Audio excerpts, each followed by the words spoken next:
እየተቀየርን እየተለወጥን እንደሆነ ስለ ገንዘባችን ማደግ እንጂ ስለ ጽድቃችን ማደግ ብዙም ማያገባን ማንጨነቅም። ብቻ ለዚህች ዓለም እንታገል። በቀን አንድ ጊዜ ዳታ የምታበሩ እስኪ እጃችሁን አውጡልኝ። ቢያንስ 2 ጊዜ የምትጸልዩ እስኪ እጃችሁን አውጡ። ስራ አትቀሩ፣ ትምህርት አትፎርፉ። ቅዳሴ ግን አስቀደሳችሁ አላስቀደሳችሁ ቁማችሁ አይደለም። ዓለማውያን ወይስ መንፈሳውያን? ዓለማዊነት ምንድነው? የዚህ ዓለም ጉዳይ የሚያስጨንቀው ሰው ከፈጠር ዓለማዊ ያደረግነው። ይሄ እነሱ ሐሳብ ነው። መንፈሳዊ የሆነ ነገር የማይገደው ይሄ ዓለማዊ ነው።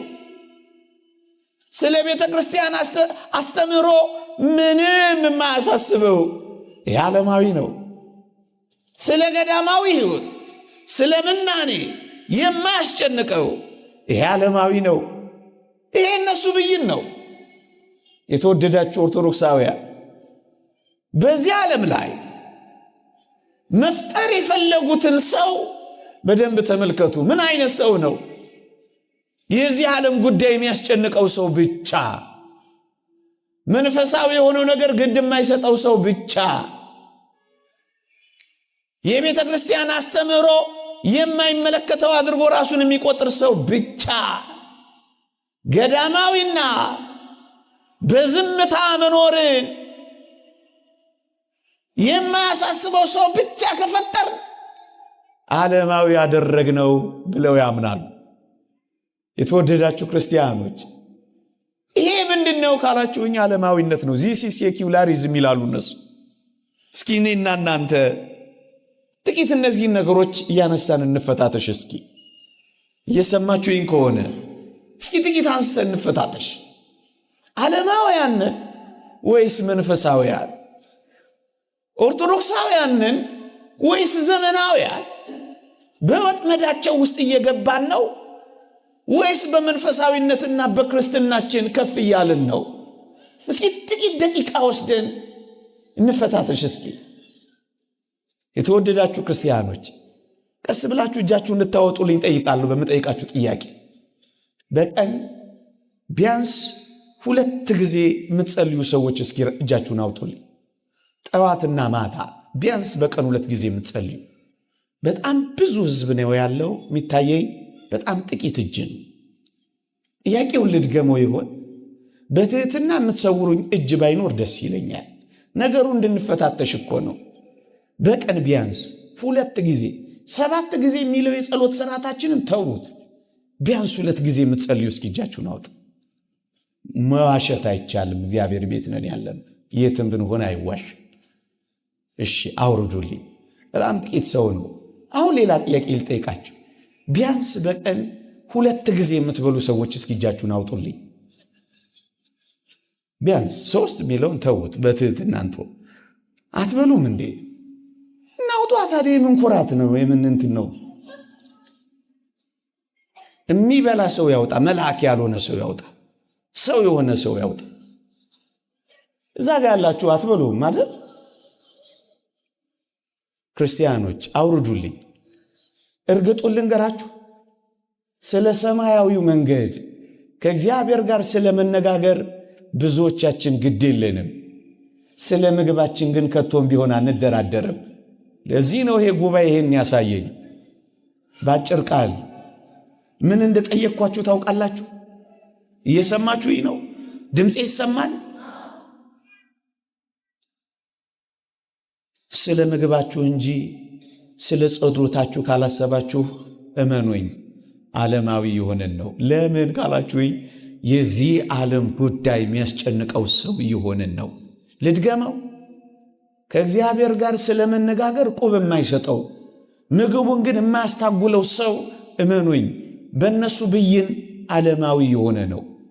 ከእግዚአብሔር ጋር ተነጋገርን አልተነጋገርን ምንድነን? ምግባችን አይቋረጥ እንጂ ባይ ነው ምን ሆነው። ይሄ ምንድነው? ዓለማዊነት ነው። እየሰማችሁኝ ነው? መብላት፣ መጠጣት፣ መዝናናት፣ መተኛት ብቻ ዓለምን ከከበባት እመኑኝ ዓለማዊነት ወርሷታል። አሁን በዚህ ሰዓት በዚህ በቤተ መቅደስ ከተሰበሰብነው በላይ ግሮሰሪውን የሞላው ሰው አይበልጥም። የዚህ ዓለም ጉዳይ የሚያስጨንቀው ሰው ይበዛል። እስኪ ሌላ ጥያቄ ልጠይቃችሁ። የእውነት እንነጋገርና ሰራተኞችና ተማሪዎች ሆናችሁ እጃችሁን አውጡ። እዛ አካባቢ ግን ምንድነው እጁ አይታየውም ብላችሁ ነው ማታወጡት? ዛሬ እኔ ነኝ አለቃው አጋፋሪው የዚህ መድረክ። ሁልሽም ታወጫለሽ። አውርዱ። በሳምንት ተማሪዎችም ሰራተኞችም በሳምንት 2 ቀን ወይም 3 ቀን ስራ የምትቀሩ ትምህርት የምትፎርፉ እስኪ እጃችሁን አውጡልኝ። አይዟችሁ ፈቃድ ልሰጣችሁ አይደለም። የምትቀሩ እስኪ እጃችሁን አውጡልኝ። 2 ቀን 3 ቀን የምትቀሩ እርግጠኛ ነኝ አንድም ሰው አይኖርም። እስኪ አሁን ሌላ ጥያቄ ልጠይቃችሁ። በሳምንት 1 ቀን በዕለተ ሰንበት ቅዳሴ የማታስቀድሱ እጃችሁን አውጡልኝ። ከፍ አድርጋችሁ አውጡ። የማታስቀድሱ አያችሁ፣ ስራ ማትቀሩ ትምህርት ማትፎርፉ ስል አንድም ሰው ያወጣ የለም። ቅዳሴ የሚቀረው ማያስቀድሰው ሰው ግን ብዙ ነው። ይሄ ምንድነው የሚያሳየን? የዚህ ዓለም ጉዳይ ያስጨንቃችኋል። ስራ አትቀሩ፣ ትምህርት አትፎርፉ። ቅዳሴ ግን አስቀደሳችሁ አላስቀደሳችሁ ቁማችሁ አይደለም። ይሄ ዓለማዊነት ነው። ለምን? የዚህ ዓለም ጉዳይ ብቻ የሚያስጨንቀው። ለምን? መንፈሳዊነት ግድ የማይሰጠው። ለምን? የቤተ ክርስቲያን አስተምሮ ማያሳስበው። አያችሁ እንዴት እየተቀየርን እየተለወጥን እንደሆነ። አስቀደስን አላስቀደስ፣ ቆረብን አልቆረብ፣ አመሰገን አላመሰገን፣ በማህሌት ከመላእክት ጋር አንድ ሆነን አልሆነን ብዙም አይመለከተንም። ብቻ ስራ እንቅር፣ ብቻ ትምህርት አንፎርፍ፣ ብቻ ለዚህች ዓለም እንታገል። ይሄንን እየሆንን ይመስላችኋል ዓለማውያን? ለምን? የዚህ ዓለም ጉዳይ የሚያስጨንቀው መንፈሳዊ የሆነ ነገር ግድ የማይሰጠው ስለ ቤተ ክርስቲያን አስተምሮ የማያሳስበው ሰው መፍጠር ነው። እንግዲህ እኛ እንደዚህ ከሆነን እደጅ ያሉትን ደግሞ አስቧቸው። ሌላ ጥያቄ ልጠይቃችሁ። በሳምንት 1 ቀን መጽሐፍ ቅዱስ ገልጣችሁ መታነቡ እስኪ እጃችሁን አውጡልኝ። ወይ አንድ የቅዱሳን ገድል፣ ስንክሳር፣ ተአምር፣ ቅዱሳት መጻሕፍትን ገልጣችሁ መታነቡ እስኪ በሳምንት 1 ቀን ብቻ እጃችሁን አውጡልኝ። እንዴት ነው እንዲህ ያለሁት እዚህ? እሺ ተውት ይሄንን። ሌላ ጥያቄ ልጠይቃችሁ። በቀን 1 ጊዜ ዳታ የምታበሩ እስኪ እጃችሁን አውጡልኝ። እንዴ አታውጡም? እቺ እንዴ እንድንተሳሰብ እኮ ነው። ይሄ ስልክ ያላችሁ ሰዎች በሙሉ እንደምታወጡ ተስፋ። አንዴ እኮ ነው ተከፍቶ የሚቆየውን ተውት። አንዴ ብቻ። የተወደዳችሁ ክርስቲያኖች አውርዱት፣ ግድ የለም። እኔ እናንተን ማሳፈርና ማስጨነቅ ፈልጌ አይደለም። እመኑኝ፣ ከሰማያዊው አምላክ ጋር ቅዱሳት መጻሕፍትን እያነበብን መንፈሳዊ ለመሆን ብዙ አንተጋም። ግን በአንጻሩ የዚህን ዓለም ብዙ ነገሮች ግን ቀኑን ሙሉ ጊዜያችንን ልናባክን እንችላለን። የተወደዳችሁ ክርስቲያኖች እዩ፣ ዓለማዊነት ምንድነው? እነሱ የበየኑትን ነገርኳችሁ። የዚህ ዓለም ጉዳይ የሚያስጨንቀው፣ ስለ መንፈሳዊ ነገር የማያሳስበው፣ ስለ ቤተ ክርስቲያን አስተምህሮ ቁብ የማይሰጠው፣ ስለ ገዳማዊ ሕይወት ምንም የማይመለከተኝ የሚል አይነት ሰው እሱ ዓለማዊ ነው አሉ። የተወደዳችሁ ክርስቲያኖች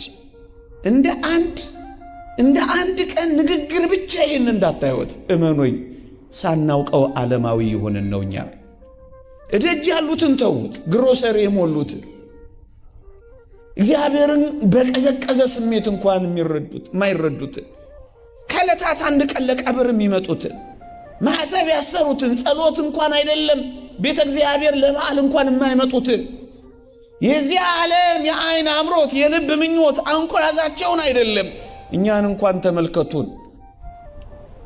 ስለ ገንዘባችን ማደግ እንጂ ስለ ጽድቃችን ማደግ ብዙም አያገባንም፣ አንጨነቅም።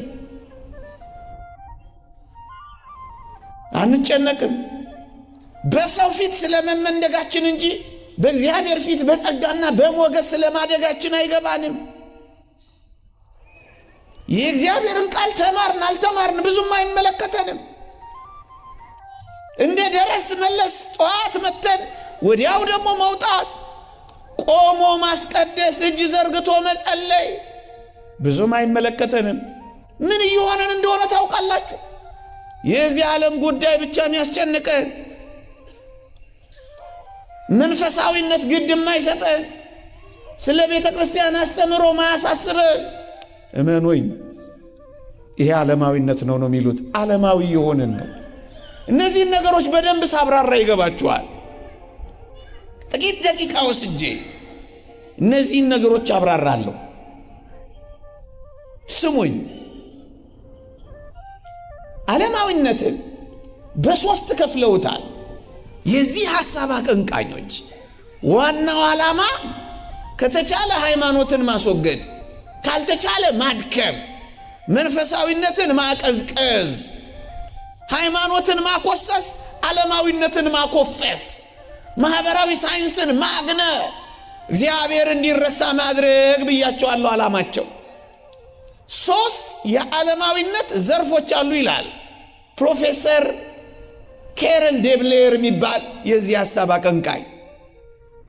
እመኑኝ አሁን የተፈታተሽነው እኔና እናንተ እንኳን ስለ መንፈሳዊ ነገር ጥብቅ ሕይወት ገና አልያዝንም።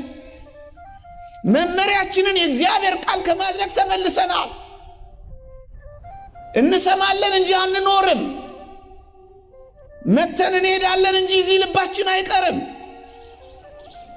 እናዳምጣለን እንጂ የሕይወት ለውጥ የለንም። ጥብቅ ስለሆነው ክርስትናችን የምር አንጋደልም። ቀስ በቀስ ይልቁኑ ዓለማውያን እየሆንን ነው ያልኳችሁ ለዚህ ነው። መብላቱን ማስታጉል፣ መጸለዩን ግን ግድ የማይሰጠው ሰው ከሆነ እሱ ዓለማዊ ነው እያሉ እየበየኑልን ነው። ሶስት አይነት ዓለማዊነቶች አሉ። እነሱን በፍጥነት ጠቅሼ መፍትሄውን ተናግሬ ያበቃለሁ። አንደኛው ዓለማዊነት ይላሉ በሞት የስሙኝ፣ ዓለምን ለመቀየር፣ ሃይማኖትን ለማድከም፣ መንፈሳዊነትን ለመቀነስ፣ የሃይማኖት መሪዎችን ሚና ለማሳጣት፣ አንድ ሃይማኖት እንዳይኖር ለመስራት፣ ጥቂት ሃይማኖቶችን ለመፍጠር፣ መንፈሳዊነትን በዓለማዊ አስተሳሰብ ለመተካት በሶስት የዓለማዊነት ዘርፎች መሄድ አለብን ብለው አስቀምጠዋል። አንደኛ ማህበራዊ ዓለማዊነት ይሉታል እነሱ። ሁለተኛ ግለሰባዊ ዓለማዊነት ይሉታል እነሱ። ሶስተኛ የሃይማኖት ተቋማት ዓለማዊነት ይሉታል። እነዚህን ቶሎ ቶሎ አብራርቼ መፍትሄውን ጠቅሼ አበቃለሁ። ስሙኝ። ማህበራዊ ዓለማዊነት የሚሉት ምን መሰላችሁ? የቤተ ክርስቲያንን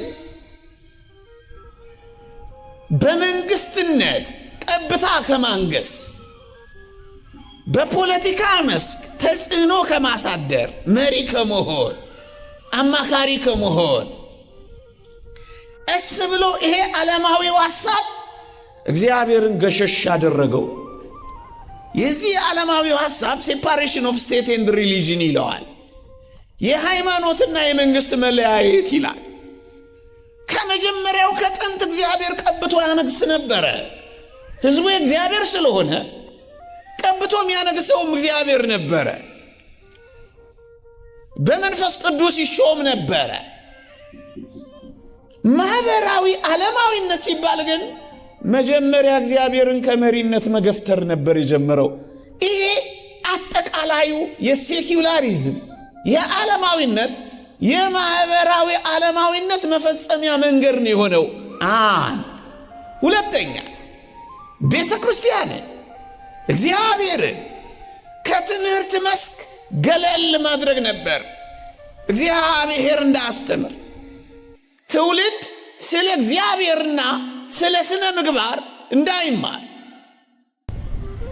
መንፈሳዊ ነገር ትውልድ በሚማርበት በአስኳላ ትምህርት እንዳይኖር ይሄንን ቀስ በቀስ መስራት ነበረ። የተሳካላቸው ይመስላል ወገኖቼ።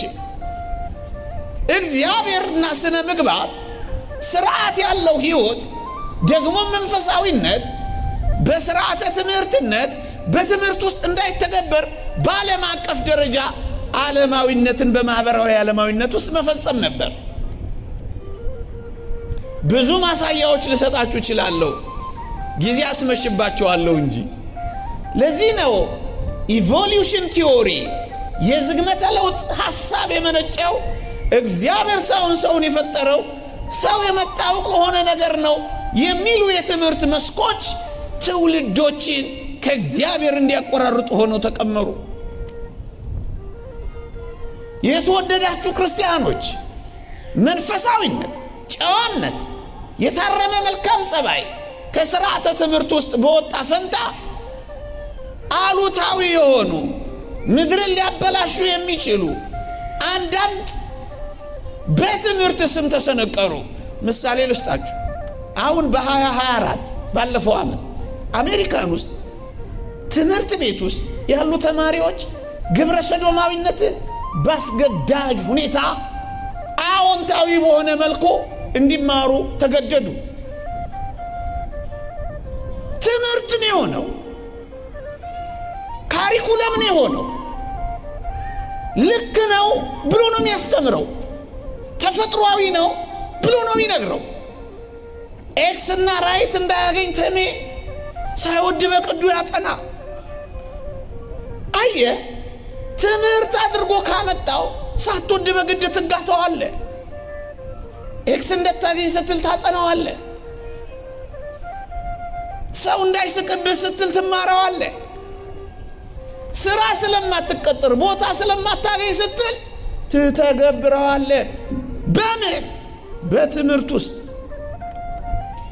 አንድ ክርስቲያን ሰው ሁለት ግብረ ሰዶማውያን መጥተው ለጋብቻችን ኬክ ጋግረልን አሉት።